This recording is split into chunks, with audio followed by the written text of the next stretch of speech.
ఈరోజు ప్రజావేదిక కార్యక్రమం welcome honourable chief minister of Andhra Pradesh Shri Nara Chandrababu Naidu garu, honourable minister of housing Shri Kolusu Parthasarathy garu, honourable civil supplies minister who is our in charge minister is not here, honorable BC welfare minister Srimati Sarita garu, honorable MP Putta Magesh Kumar Yadav garu, honorable Zilla Parishad chairman, MLC MLAs, margadarshulu, B4 families, media, Agripalli villages, officers and my colleagues, I warmly welcome all of you.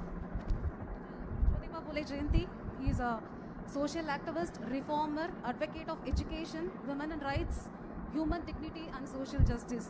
ఇవాళ మన ఊరికి వచ్చి మనతోటి ఉండడం, common man తోటి చాలాసేపు spend చేసేసి వాళ్ళ ఒక ప్రాబ్లమ్ని తెలుసుకొని అది ఎట్లా వాళ్ళని సోషల్ స్టేటస్ ఇంప్రూవ్మెంట్ చేయాలని మనకు ఆదేశిస్తున్నది. It's a very honour and motivation for all of us sir. 10 సూత్రాల్లో జీరో పావర్టీ కోసం మనం P4ని లాంచ్ చేసి ఉన్నారు, పబ్లిక్ ప్రైవేట్ పీపుల్ పార్ట్నర్షిప్. ఈ మోడల్లో 3 స్టేజెస్లో మేము వ్యాలిడేట్ చేసాం సార్. మన జిల్లాలో 99,000 P4 ఫ్యామిలీస్ ఉన్నారు సార్. అందులో ఈ సచివాలయం సంబంధించి 206 ఫ్యామిలీస్ ఉన్నారు సార్. 6 మార్గదర్శిస్ ఐడెంటిఫై చేసాం sir. We will ensure that all these families are adopted, followed up and brought out of poverty sir. I once again welcome all of you. Thank you for this opportunity.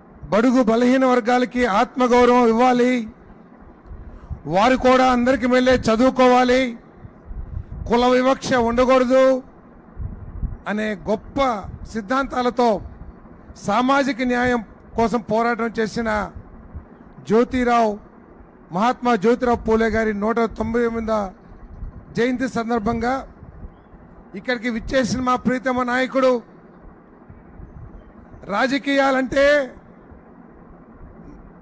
పరిపాలన అంటే 175 assembly స్థానాలు, 25 parliament స్థానాలు కాదు.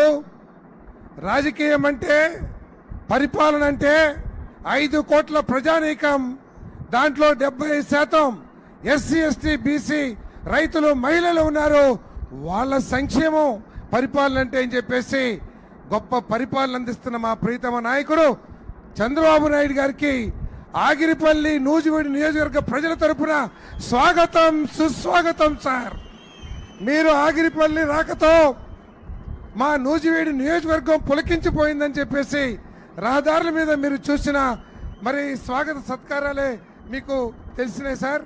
మరి మీరు ఈరోజు మన నియోజకవర్గంలో అనేక సమస్యల పరిష్కారానికి కానివ్వండి, బలహీన వర్గాల కోసం మన ప్రభుత్వం చేస్తున్న అనేక కార్యక్రమాలు కానివ్వండి, పాలసీస్ కానివ్వండి, మన ముఖ్యమంత్రి గారు తెలియజేస్తారని చెప్పేసి మనం చేస్తాను. మనందరం కూడా తిరుపతి వెళ్తాం. తిరుపతి వెళ్ళి క్యూలో నించున్నప్పుడు ఒక పక్క నిలువటెత్తు ఆపద్బాంధవుడు వెంకన్న కనబడతా ఉంటాడు, ఇంకో పక్క భక్తుల్ని తోసేస్తున్న టీటీడీ అధికారులు, అదేవిధంగా పూజారులు కనపడతారు. ఈరోజు కూడా నా పరిస్థితి అదే. దేవుడు ఎదురుకుండా కోరికలన్నీ మర్చిపోయి ఆఖరికి వెంకన్నా మమ్మల్ని అందరినీ సరిగ్గా చక్కగా చూడవే అని చెప్పేసి వచ్చేస్తాం.